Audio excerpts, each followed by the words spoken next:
Good morning, or afternoon, or evening. It's Janet in the Higher Self Voice, and I'm so glad to be back here every week. I love this show, as you guys know by now. Anyway, before I go on about the show, I do want to give my email address because I'm hoping to hear from some of you, and I am hearing from time to time, so I'm thinking it's a good thing. My email is jvvmrichmond@gmail.com. That's jvvmrichmond@gmail.com.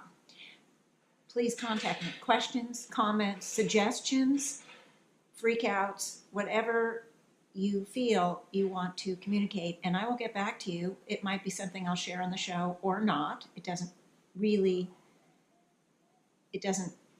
at all mean that I'm going to share it on the show, so don't feel shy. And even if I did, I can hide the whoever asked it. So it's please reach out to me, okay? Okay, so what I was trying to decide is I'm doing these random shows, as you know. What I tried to do was decide what to do. I have an inordinate amount of stuff that I can do, as I keep saying, and it's true. And so I was out talking to the higher selves. I had a couple of ideas, and Monday I was out, as I often work to get information and do healing on myself and on others when I'm out walking. I was out and I'm saying, I've got a couple of ideas, any suggestions? And they gave me something very different. And they gave me something that may seem like, oh, isn't this old information? And that's about forgiveness. I think we've all heard from childhood that forgiving is important. And so I was I didn't know where to go on it because I wanted to have it something special from the higher self's perspective. And they reminded me of something that happened early when in my doing these kind of healings. This was maybe, I want to say 10 or 14 years ago. It was a long time. And I've been working healing for much longer than that. But the soul scan that I do now was in process of becoming back in those days. So it wasn't as developed and expansive as it is now.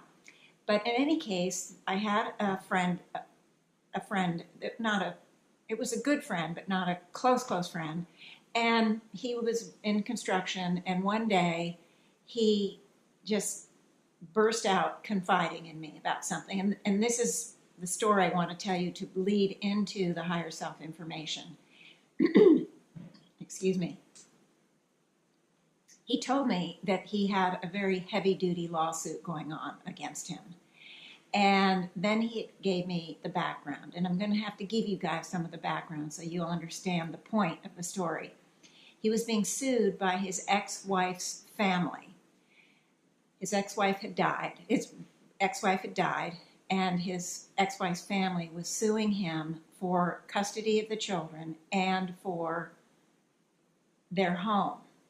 Now, half the home, of course, belongs to the children because it's the ex-wife's half, and there was no question about it. But the kids were still not adults yet. They were still going to the local schools, and so he wanted not to sell the houses yet and give the half over to the wife's family for the children or whatever. He wanted to live there in the area to continue with the schools they were in, and he also wanted to keep custody because the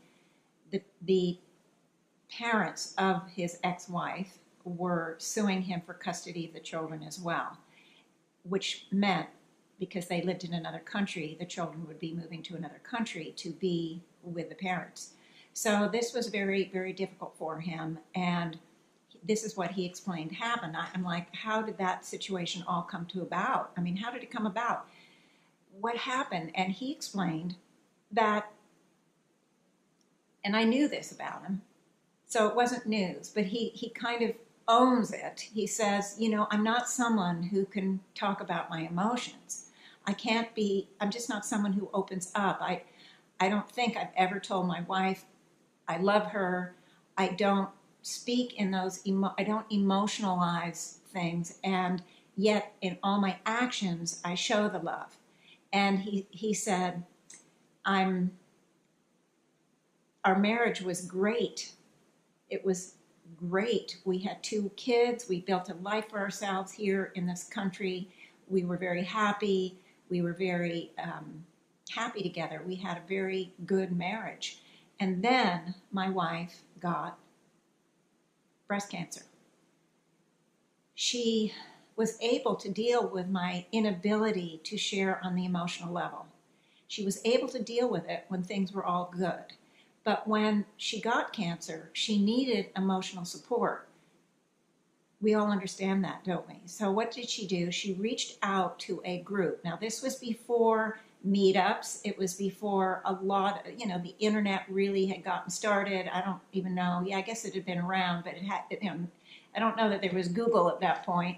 In any case, she didn't have many options. She found a group and would share her grief about the cancer, her upset, her fears, and also that what would come out is, just a sec, oh my goodness, I forgot to shut my phone down, mute my phone. Anyway, so what would come out was her frustration, her anger at her husband because he wasn't there for her.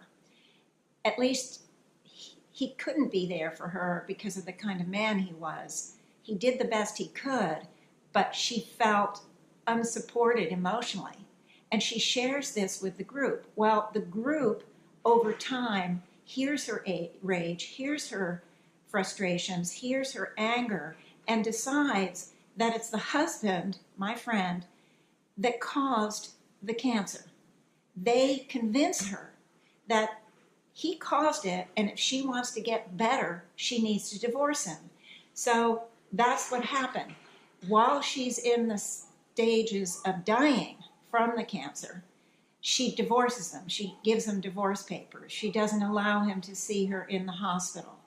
It was really tragic, all that developed. She also convinced her side of the family, her parents, her siblings, her friends, that she was doing the right thing, that she had to get away from him, that he was not evil, but he was just such a bad influence on her. And really it was so difficult. Whereas before the cancer, everybody was friends. Everybody was friendly. The 2 families were very close. So she's also telling her family members all this stuff, the same stuff she's told this group, and they too become convinced they have to take the children away from him, that he's been getting away with whatever for years. They turn 180, everybody is against him. And so she does die, and he's in this lawsuit that gets started after she dies, and the family is going after both the house. They want him to get rid of the house so that they can have her half of the money, and they also want custody of the children. So that's when he opened up to me with the lawsuit. I don't know exactly where it was in process, but it was definitely there. He was spending every dime just trying to defend himself. And at one point, I said, well, why don't I do a healing on you? Because he was really suffering. He was struggling with no support. Her family wouldn't speak to him, only through the lawyers. Some of their friends wouldn't speak to him. The children were in despair because they don't know what to make of it. Their mother and father now have this thing, and the families, and they're in, suffering. So it was a mess. So I offered to do a healing on him. Okay, so I do. I go to start to do the healing on him, and what happens? The ex-wife comes in. Now, I'd called people in. I'd worked on people out of body or who weren't present. That wasn't new, but normally before that, Ida was requested if they were available to come in. Well, I didn't request. All of a sudden, she's there, and she is so upset. She is just gushing, fast and furious. She comes in, I'm like, what, because this is new. I've had since then many people come in unexpectedly, but this is one of my first times. And she's gushing all the pain, all the guilt, all the despair that she's in. So, I had to slow her down and I said, okay, what's going on? She says, well, when I laid aside the body, it took me about 2 seconds to understand what happened. And I forgave him completely. He was only himself. And we'd had a great marriage up to the point I got sick. And why was I expecting him to be any different? But I was so angry and so scared because of the cancer that I ended up turning it around and putting it on him. And she said, I've long since forgiven him. I have forgiven him. But here's the deal. I can't forgive myself. I'm in despair. I am full of shame. I don't remember exact words, so I'm telling you what I remember of what she was talking about. She said, we had a beautiful family. We were giving our children beautiful lives. And what is my legacy now? Hatred, anger, bitterness, betrayal. I've created a wedge between the two families. I have created such a ripple effect. That's my legacy. And I'm so upset, I can't do anything but think about that. That's all I can think about. I'm so stuck because I can't forgive myself. She was just so upset. So I said, well, let me see if I can help you. So of course I did the healing on her instead of him. And we spent a lot of time releasing all of her shame and her guilt and her upset, the ripple effects, the self-blame was so huge because the children were suffering. Everything was in danger that they had created for their family was in danger now because she poisoned her family against him and they were going after him tooth and nail, no holds barred. And she knew that it was what she had created before she died. She understood that he was being who he was, that she wasn't going to get support for him, and there wasn't any technical problem that she went to a group, but it was the scenario of her turning around and so out of her upset, her fears and her angers about the disease itself, she had to lash out at someone and she created this scenario. So I did work on her and she did release a lot of stuff. And toward the end, she started to cry because it'd been several years, well, maybe not several, but I think 2 or 3 years. I don't remember. Time is never clear for me. But there was a year or 2 at least, maybe 3 since she died that she'd held on to this. It's what the higher selves call a soul set. She's focused on the prior life because of what happened. That whole death and dying thing created this really difficult situation, and she blamed herself 100% for it and could not forgive herself, and that's all she thought about. She found it very easy to forgive him when she laid aside the body. But here's the deal, guys. We lay aside the body.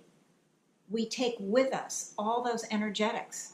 We don't magically get over being angry or get over being upset. We get some more insight. She got the insight that she saw clearly what she had created, but she hadn't been able to get over the guilt, the blame, the despair of what her legacy had turned into. And it was, for her, devastating. So at her heart, like also, she's so pure of purpose and sincere of motive.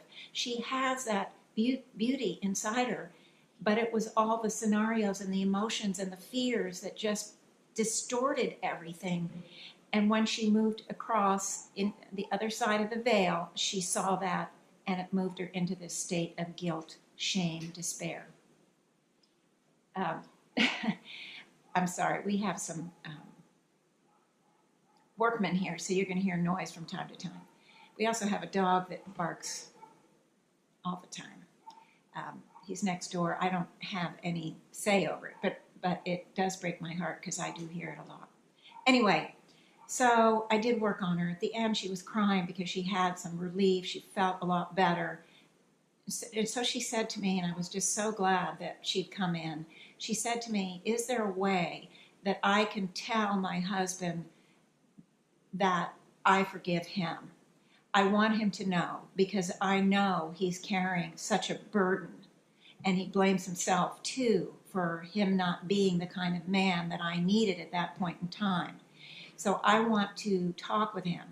So I said, well, sure.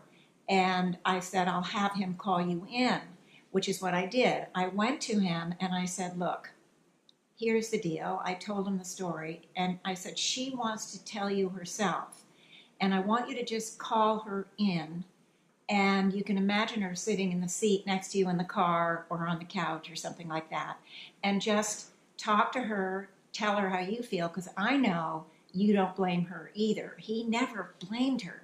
He only blamed himself. So when he talked to me about what happened, it was never about, there wasn't anger at her. So I said, tell her too.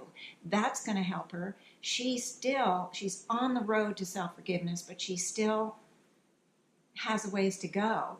Because it's not just, if you read what I said in my description of the show, I talked the higher self. I gave a quote from the higher selves. I had to edit it way down because you have limited stuff, limited room.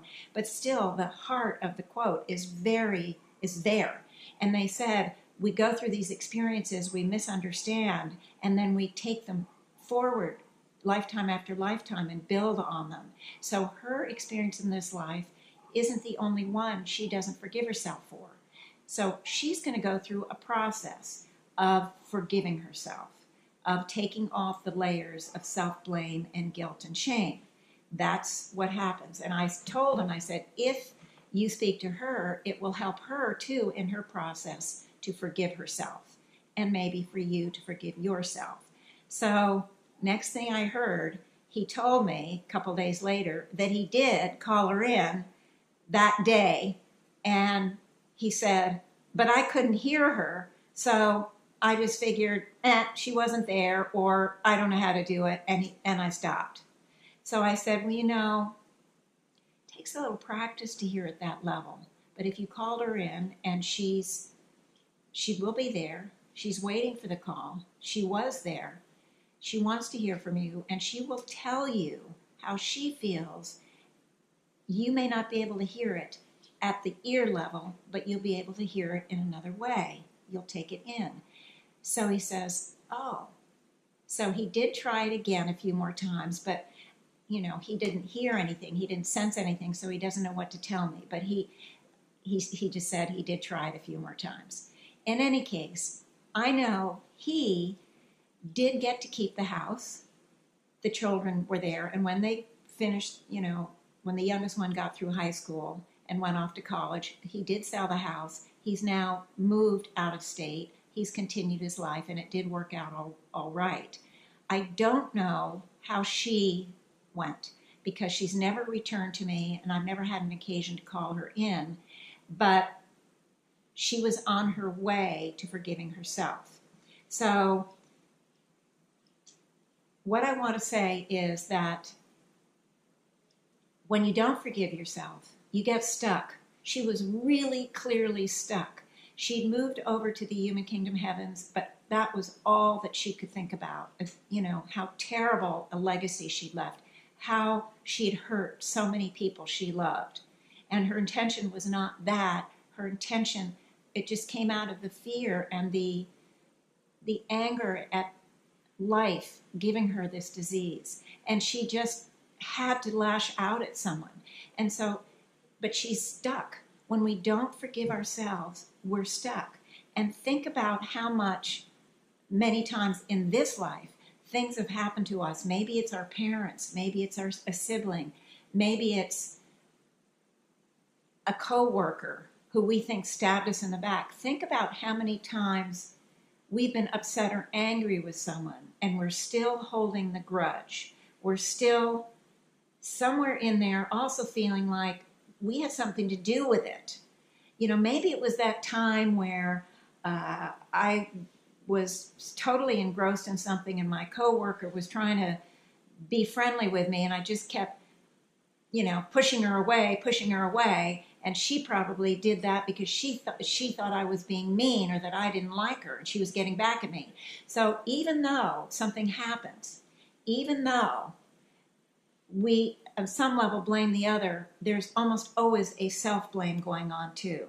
So that the grudges that we hold, the upsets that we carry, the resentments and anger that, or rage even, or hatred even, that we carry toward other people is often reflective of how we feel about ourselves.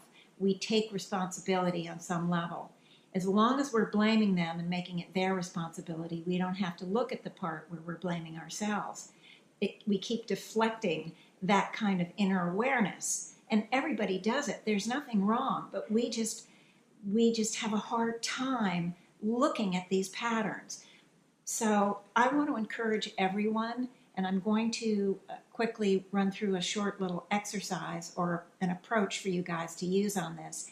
I want you to understand that lack of self-forgiveness is a prison, and it comes in many different forms. And this story I told was very clearly, she had felt that herself 100% responsible. She thought it was her husband's fault. And this is, but he never had any idea that she felt responsible until she came in. It was news to him. But I want to tell you that if you're angry at somebody else, if you're upset with somebody else, you're holding grudges or resentment toward somebody else or something else, there's something in you need to forgive yourself, because you brought in this into your outer reality. You've brought in a situation or condition that is really upsetting to you and that you resent, that you're holding grudges. You're angry. And you might, as far away that you move across the country to get away from some situation or condition, family or whatever, and you find that you keep recreating the same type of thing here or wherever you move.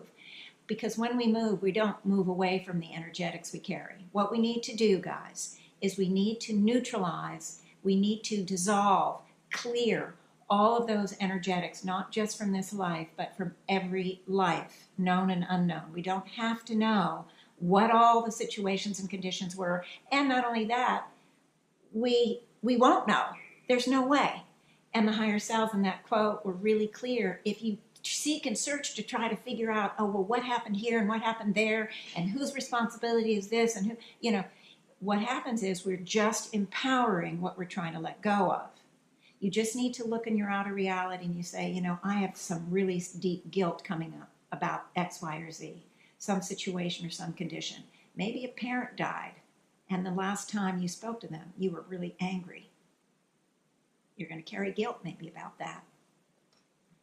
For whatever reason, and there's a million of them out there, when you feel guilty, or you feel ashamed, or when you feel anger and resentment, both sides need to clear so that you can truly love and truly accept and truly forgive yourself.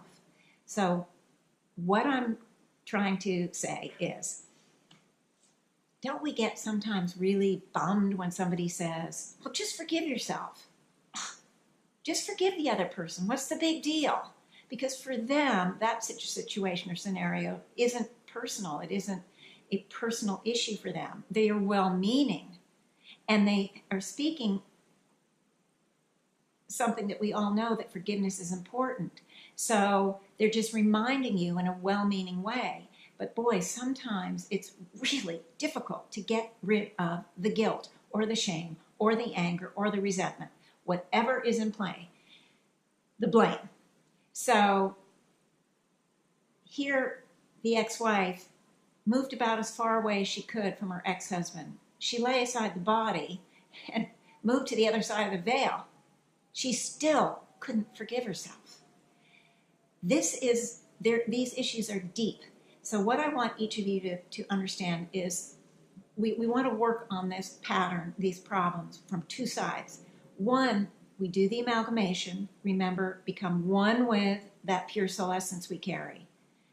Move into the center of that symbolic light, knowing it's everything that the originating source was, is, and is becoming. It is our most potent, purest, most perfect point of power.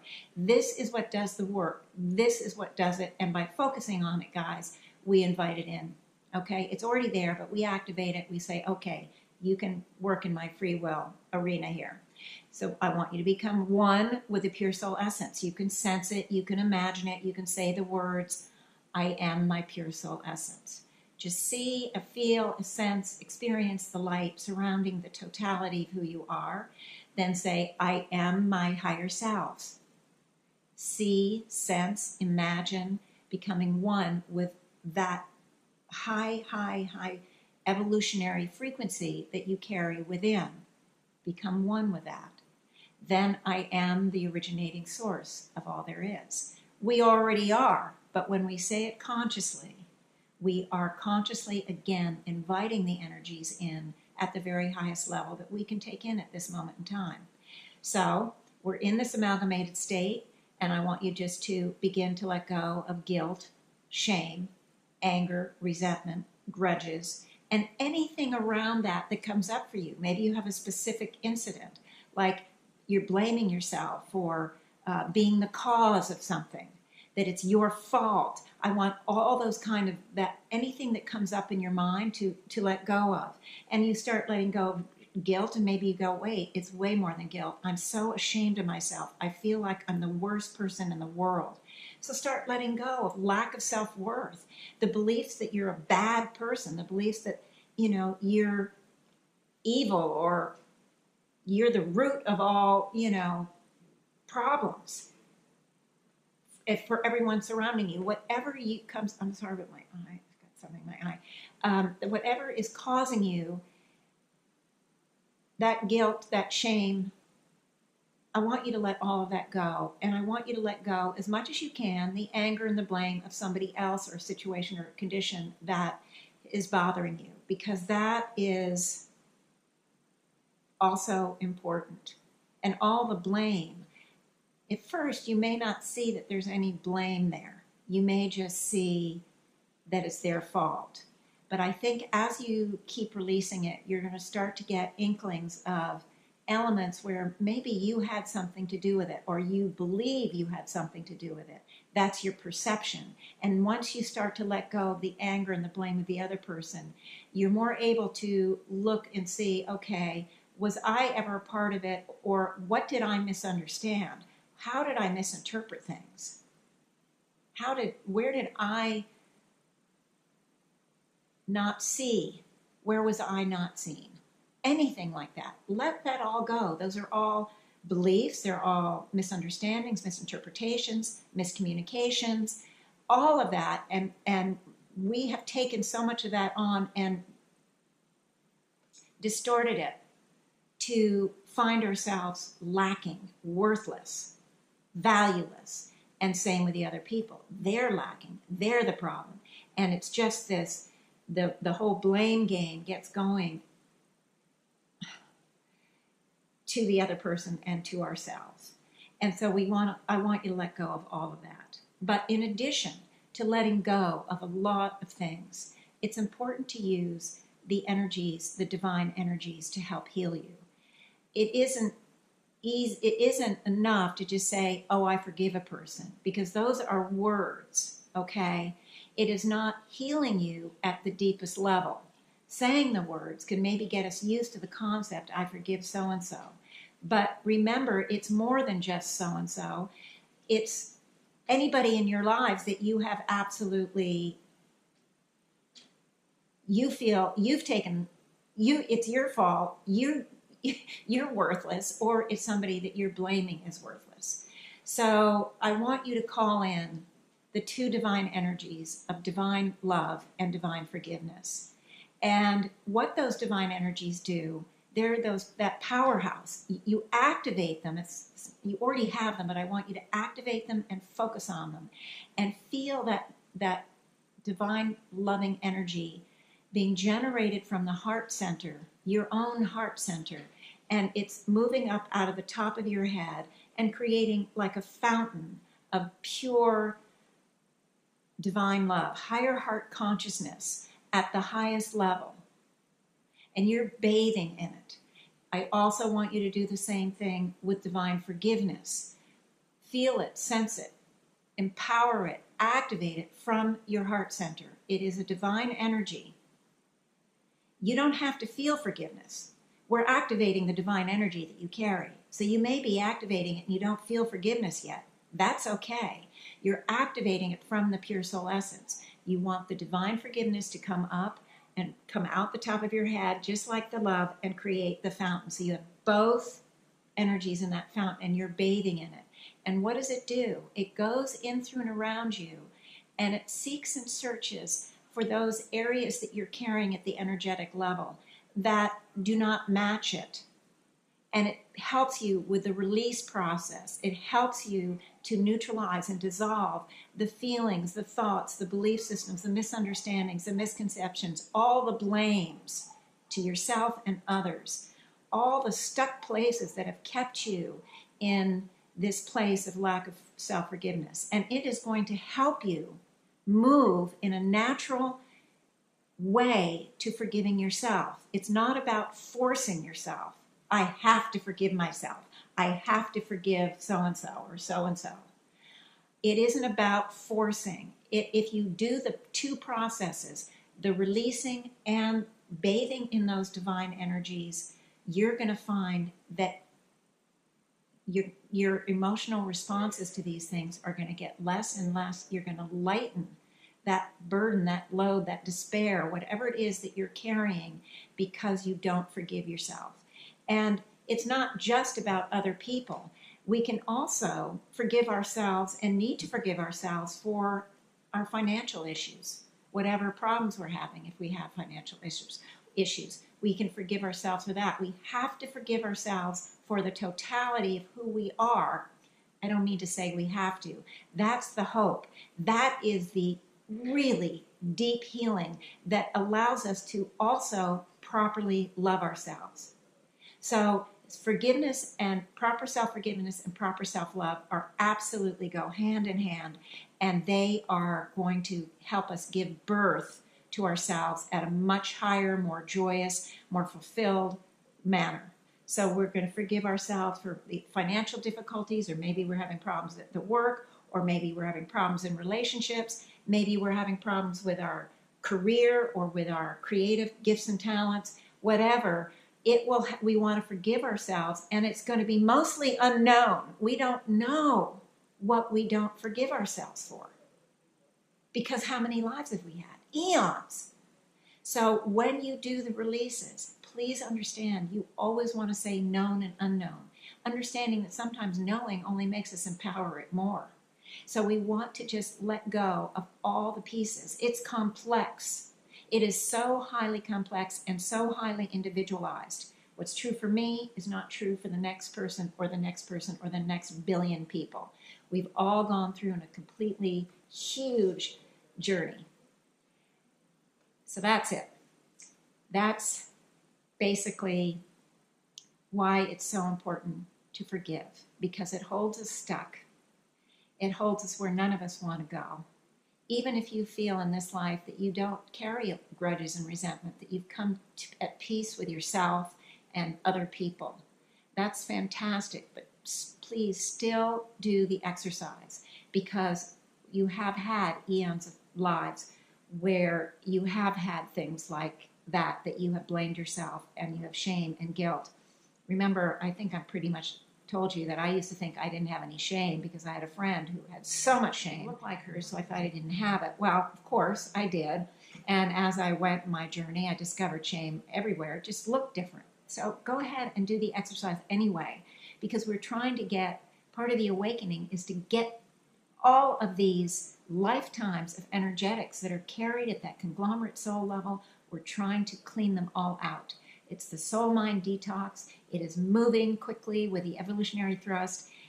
And with that, I see I've gone over, but I knew I would, so I'm not too worried about it. In any case, I just want to share that with you all, because we all want to awaken, transform, become one with who we are, know who we are, love ourselves properly, love each other properly, respect ourselves, accept ourselves, and everybody else. That's the long-term goal. That's what the process, the soul, mind, body detox that we're all in, the evolutionary thrust is wind at our back, pushing us to get through more and more of this stuff. So please, until next week, and I don't know, I may talk about forgiveness again because it's such a big topic and there's more examples, but I never know. So in any case, I will talk to you next week, and I wish everyone the best, and thank you so much for being part of my community. Love you guys. Don't forget to email me, jvvmrichmond@gmail.com. Okay, and with that, I have to put the outro on.